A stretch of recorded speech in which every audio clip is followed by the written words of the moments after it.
Hello, and welcome to the North Asia Cape Need to Know series. I'm Amber Older. The North Asia Cape is committed to helping New Zealand businesses internationalize in China, Japan, and Korea. As part of this commitment, we host a monthly series of expert talks. Recently, business journalist Rod Oram offered some tips about New Zealand companies doing business in China. Welcome, Rod. Thank you. Rod, what can New Zealand businesses learn from Fonterra's experience in China? Specifically, can the lessons that we're seeing from Fonterra be scaled down to be relevant for SMEs and startups who are eyeing China? Yes, they can. And we're seeing a wide range of companies of all sorts of scale and size, but also different types of business, develop some good relationships in China. And I know it sounds like a complete obvious thing to say, but it does crucially come down to establishing those relationships. I do know companies that, this would be smaller ones, that do manage without having a great proficiency in Mandarin because they are working with people who are very adept in English.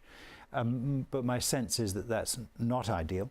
But we're seeing all sorts of different relationships. So, for example, Kathmandu at a large scale has long had very good manufacturing and sourcing arrangements in China. So has a company like The Warehouse, for example.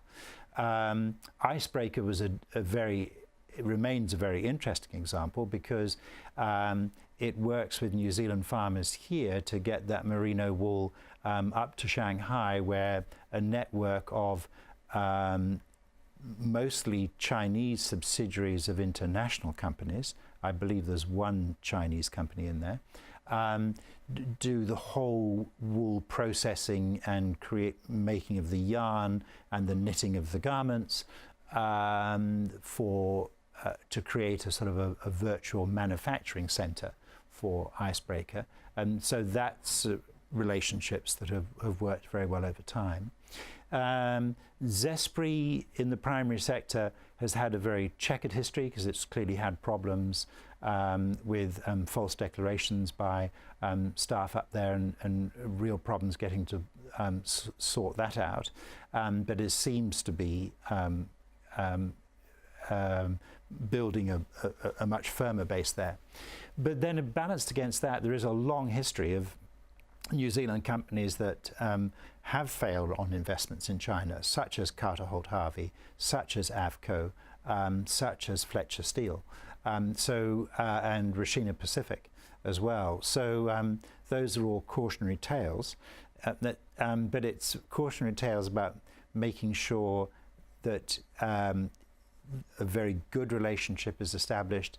There is very clear strategic objectives for that, which are well monitored, and the parties, the companies, have ways to resolve their difficulties. And of course, in this context of increasing global protectionism, what are your key messages for New Zealand businesses trying to enter the market in China specifically? How do we navigate these turbulent economic waters?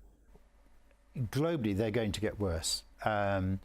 It isn't just about Trump and what he's doing, but it's about similar responses from political leaders like him elsewhere in the world, that we've seen really quite a negative pushback against well-established trade practices and frameworks and laws.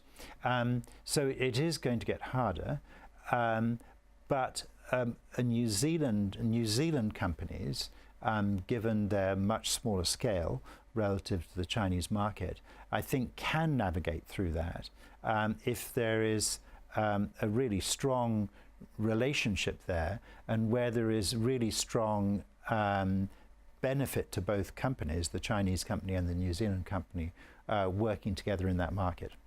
Another very good example of how that is turning out is Comvita, which has, with a Chinese partner, has developed very extensive stores within stores in China, and has done a very good job building up its brand, very high brand awareness for its Manuka honey products.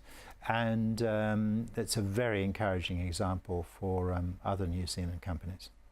New Zealand's ambassador to China, Claire Fernley, has recently come out to say that that New Zealand will work with China to uphold its multilateral trading system and its rule-based free trade agreements. Is that going to offer some assurance for companies that would be looking to engage with China?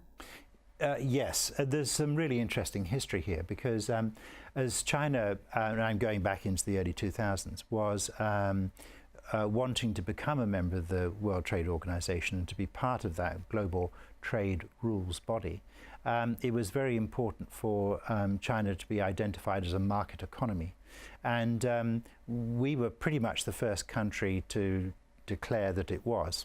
And our free trade agreement with China, signed in 2008, was the first with a developed country.